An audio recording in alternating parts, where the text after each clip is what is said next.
Welcome, golf fans, pursuers of knowledge and the almighty dollar. This is your golf guru bringing you the Mayakoba Classic, my hidden gems, ownership projections, so you can lock in those most optimal lineups with the few guys down low. We're going to be looking at the guys that can help you maybe build a little stronger lineup altogether. First off, some house cleaning items. I want to congratulate Chris Clark, who was picking Darren McCarthy as his kind of favorite pick below 8K. I really appreciate everybody. I got a ton of feedback and picks. And like I said, just randomly, Chris was the guy that ended up winning. And let's get into this. I don't think there was anything else. Real quick, ownership projections. No shocker. Justin Thomas almost at 26%. We got Harris English at 16. Abraham Answer almost at 20. You got Russ Henley, Will Z, Corey Connors there, Emiliano Greeno. Those are the guys with the highest ownership projections. Again, for you that are new to this, where this information is coming from is Fantasy National. And what it does is extract everybody that either clicks that they were their favorite plays within the tool, or when you do a mass kind of multi-entry build out of here, it calculates that way. And it's pretty accurate. Typically, I'd say, give it 1% either way is about what I notice when you actually, the final ownership projections come out when you start looking at your lineups.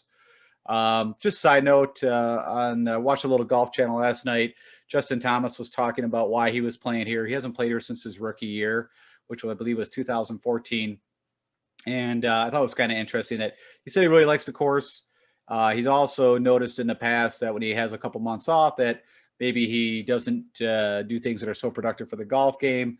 And so he's got a father-son tournament that's coming up here with some of the different PGA pros and their dads or sons, and just wanted to keep his game sharp and not just kind of, let's say, hit the bottle and go party. So just a side note, again, I'm not going to be playing JT. Just do, again, I think maybe from a course fit, I think of the driver. I'm not saying, of course, I understand that these guys can hit 3 woods. They can hit, the long irons or the hybrids. But then again, that just makes them like everybody else, right? So I just don't see an advantage if you have the length here that you can really use it. Okay. Oh, also on a side note with the Golf Channel, there was, I can't think of the anchor on there off the top of my head, but he confirmed that, the plotters, the guys that are very accurate off the tee do well here, which, we were already, kind of stating that. And again, that there's a lot of crosswinds that gets up above the trees. But yeah, if you're not someone that is putting it in play off the tee, you're going to struggle here. And again, so that felt good that, I was kind of shocked that some of the other industry guys just, kind of just felt like this was going to be a, easy course to go out and smash. And I don't see that. I think it's going to be very difficult for guys that are not hitting the fairways. If you're hitting the fairways, I think you're going to shoot lights out here. All right. So for the hidden gems, kind of thinking a little bit more, I wanted to kind of see, kind of refine the model that I built earlier. And I still like the model that I built, but I wanted to kind of scope it down. And so what I did here was just looking at the past 24 rounds. I really wanted to focus on fairways gained, good drives, the 2 proximities that they're going to be shooting from 100 yards to 150. Of course, I wanted to look at putting a little more, and then there's a ton of sand here.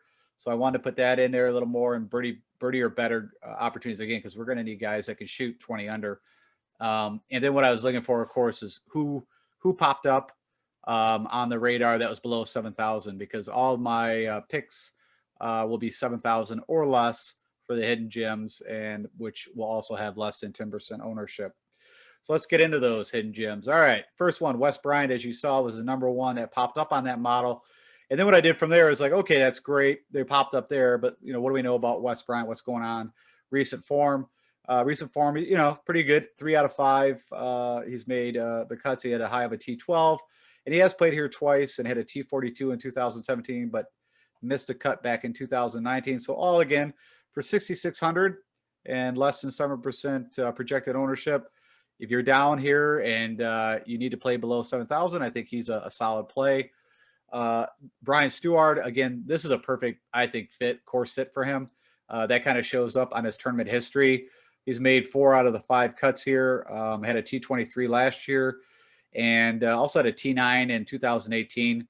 It's going to come down. And a lot of these guys that I picked, excuse me, it all comes down to the putter with these guys. These guys are going to hit the fairways, and they're all pretty decent on approach. Of course, that's where I was heavily weighting. But of course, the putter is where they're going to, it's all going to come down. And that's every tournament. So that doesn't bother me as much. Also with slower greens and not a lot of undulation here, I think these guys will have a little better shot of doing a little better with the flat stick. And then Chris Baker, he's at 6,100 and, again, less than 4% projected ownership.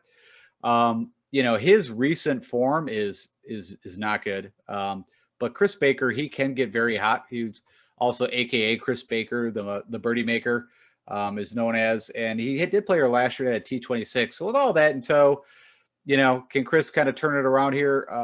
I think he can. Off the tee and approach has been solid.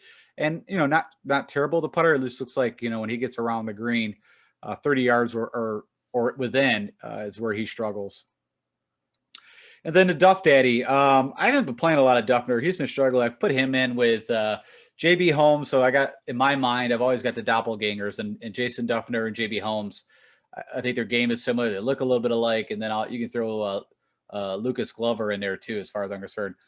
And all these guys are typically pretty good off the tee, usually really good on approach, and just terrible putters. And you can see that over his last 24 rounds, that's all evident here. And you can see where he's on a downtrend.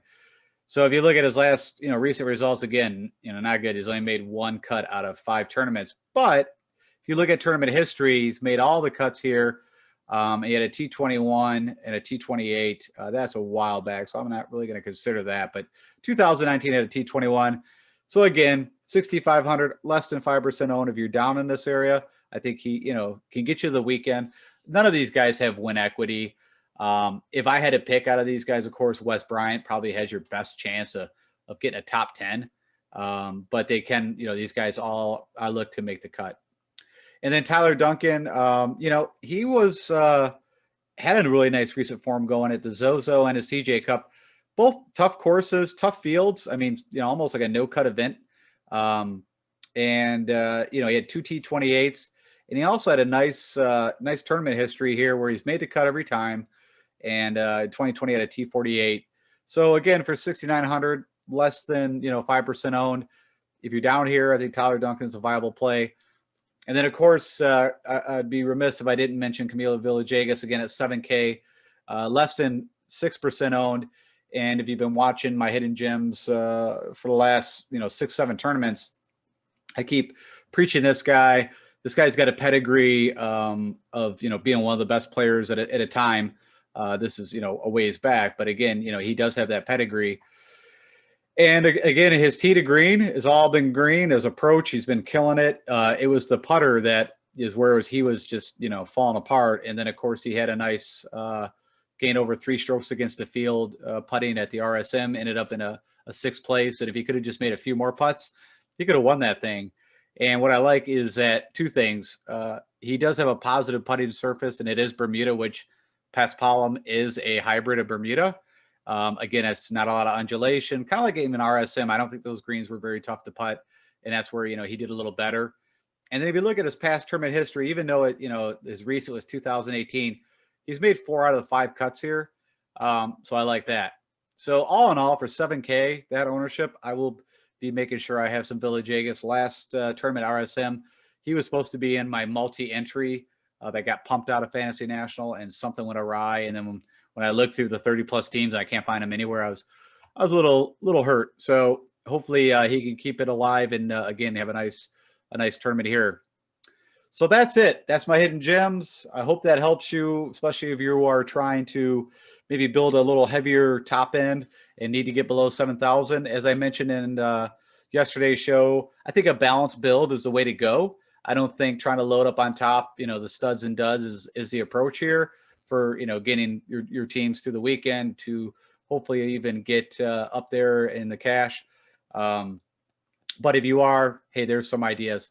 So again, I appreciate everybody that responded, everybody that subscribed, especially with the contest. This is probably the last time you guys will hear from me. I will try to do a kind of a DFS Golf 101 show, probably on a strategy for some of the different tournaments that you can play in. I think that might be valuable. On that, if you guys have something that you think would make a good kind of education 15, 20-minute show that you'd like to understand from me, I'll put that together during the holidays. Again, share with anybody. Hit me up on DFS Golf Guru. Hit me on the Twitter feed.